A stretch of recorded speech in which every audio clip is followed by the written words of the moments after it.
Oggi siamo qui con lo Shure SM7B e il Behringer XM8005, due microfoni di fasce completamente diverse. Questa differenza economica si sente? Vale la pena spendere 370 euro? O può anche andare bene un microfono da 28 euro? Scopriamolo insieme.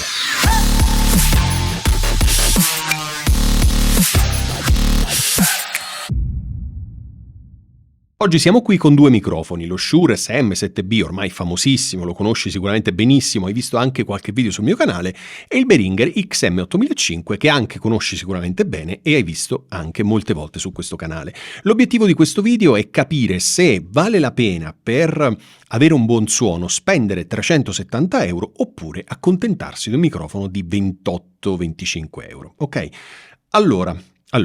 È un test abbastanza strano, abbastanza particolare, perché come ti dicevo prima sono due microfoni di fasce di prezzo completamente diverse. Forse questo è il microfono decente più economico che c'è in circolazione, questo è non è il microfono più costoso ovviamente, ma come microfono dinamico è abbastanza costoso. Entrambi i microfoni sono dinamici, che cosa vuol dire? Che nessuno dei due ha bisogno della 48 volt per essere alimentato. Benissimo, ma c'è una grossa differenza in termini di gain. Questo lo sai, ma voglio raccontarti. Questi due microfoni stanno entrando dentro la SSL2 e stanno entrando poi nel computer e registrando tramite Reaper. L'SSL2 è stata settata con un gain di ore 3 per questo microfono e ore 5 per questo microfono, quindi vuol dire che questo è una tacca in meno del massimo e questo invece è a ore 3. Ok. Quindi già c'è una bella differenza di gain tra i due microfoni, ma questo tu lo sai, nel senso che questo è il microfono più infame dal punto di vista di gain, perché veramente ne chiede tantissimo, ha un suo gain interno veramente bassissimo. Questo qui, insomma, tanto quanto ore 3, tutto sommato è accettabile.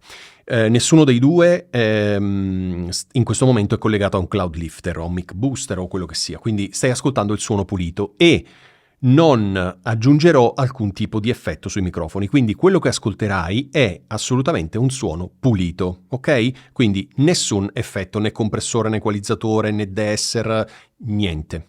Ovviamente l'unica cosa che farò, ma questo lo sai, è quello di portare i volumi a meno 14 lufs. Perché ho regolato questo quasi al massimo e questo a 3/4? Perché in questo modo, sto guardando Reaper lì in fondo, mi dà le forme d'onda più o meno simili, quindi hanno un gain di entrata in questo momento abbastanza simile. Entrambi i microfoni sono cardioidi. Che cosa vuol dire? Vuol dire che prendono soprattutto ciò che arriva davanti, immagino una forma di cuore davanti alla mia bocca e la punta del cuore, ovviamente la mia bocca, quindi di lato prenderanno poco e niente dietro. Ok, quindi sono microfoni abbastanza direzionati su ciò che arriva davanti. Non sono ipercardioidi o supercardioidi che hanno un pattern polare ancora più stretto, quindi sono ancora più focalizzati verso la bocca, ma comunque sono microfoni abbastanza interessanti e soprattutto utili per registrazioni vocali. Ovviamente questo test è solo per la voce parlata, quindi non è un test nel quale diciamo quale dei due è migliore per cantare. È un canale dedicato al mondo dei podcast, quindi la mia recensione, il mio test, chiamalo come vuoi, è orientato soprattutto, anzi esclusivamente a chi fa podcast, ok?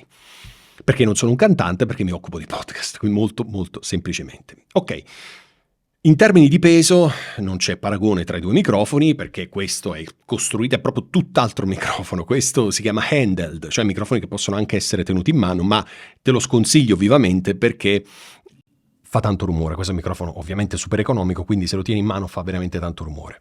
Questo qui invece a botte potremmo chiamarlo, non so come definirlo. Comunque, quello che volevo farti ascoltare è appunto il suono di questi due microfoni. Perché? Perché dal mio punto di vista, tu lo sai, perché se mi segui sai che qual è la mia visione della cosa, ma lo rispiego a te e lo spiego anche a chi magari è nuovo di questo canale. Dal mio punto di vista, spendere 370 euro per un microfono per registrare dei podcast che verranno ascoltati con gli auricolari dello smartphone o con lo smartphone senza auricolari o con le casse del portatile, dal mio punto di vista è veramente uno spreco di soldi. Poi, se tu questi soldi ce li hai e non sai cosa farne, parte che potresti devolverli a me per la causa del canale, ma se proprio li vuoi investire in uno strumento, comprati pure questo e va bene così.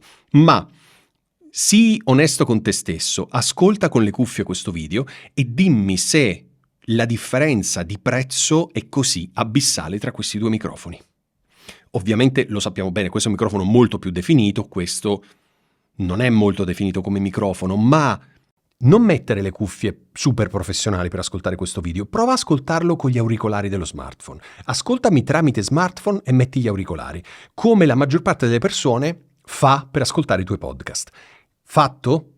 Mi sembra un mucciaccia, no? Che diceva fatto? Ok, una volta che l'hai fatto, ascolta questo video dall'inizio con gli auricolari del telefono e dimmi se vale la pena spendere 370 euro oppure può andare bene spendere 28 euro.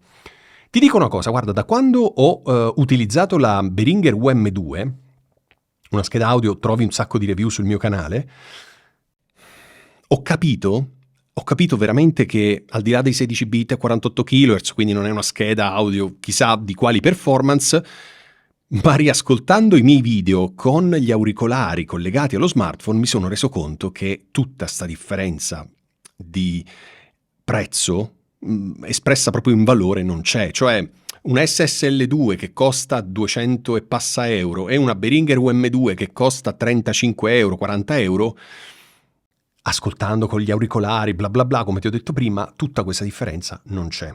Poi se ascolti in un impianto hi-fi super costoso, con delle cuffie super professionali, ovviamente ti rendi conto della differenza, perché la differenza c'è. Quindi io non sto dicendo che la differenza non c'è, sarei un pazzo a dirlo, ma ti sto dicendo un'altra cosa, che tramite auricolari, tramite smartphone, tramite cassa del computer portatile, questa differenza non si sente. Ora, se tu fai un podcast per audiofili, è giusto che tu abbia un microfono super costoso, una scheda audio super performante e così via.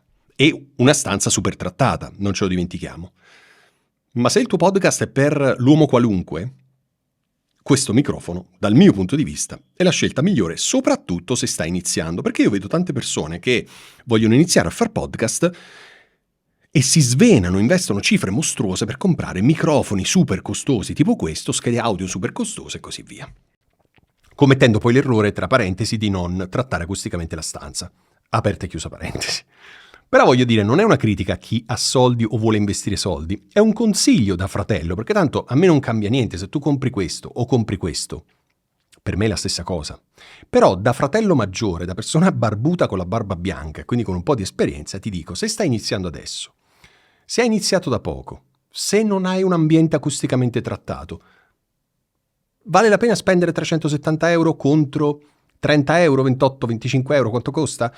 Credo di essere arrivato alla fine di questo video, ovviamente farò tanti altri video comparando lo Shure SM7B con altri microfoni perché quello che voglio farti capire è che non vale la pena spendere così tanto per ottenere un suono di qualità. Puoi ottenerlo anche con microfoni più economici, ma soprattutto il suono di qualità lo ottieni trattando acusticamente la tua stanza. Questa è la verità assoluta, ma non perché te lo sto dicendo io, ma perché è così. Quindi se chiedi a qualunque professionista dell'audio, dei podcast, quello che ti pare, ti dirà la stessa cosa. La stanza, il trattamento acustico della stanza è la prima cosa, quella che però purtroppo viene sempre sottovalutata. Bene, non mi dilungo oltre, spero che questo test sia stato utile. Ovviamente attendo la tua risposta, fammi sapere nei commenti se, nonostante quello che io ti ho raccontato, tu la vedi in maniera diversa, ci sta, ognuno ha la sua opinione poi perché ognuno ascolta in un certo modo, ha una certa sensibilità anche nell'ascolto, quindi se tu dici Ale, vale la pena spendere 370 euro perché questo fa schifo,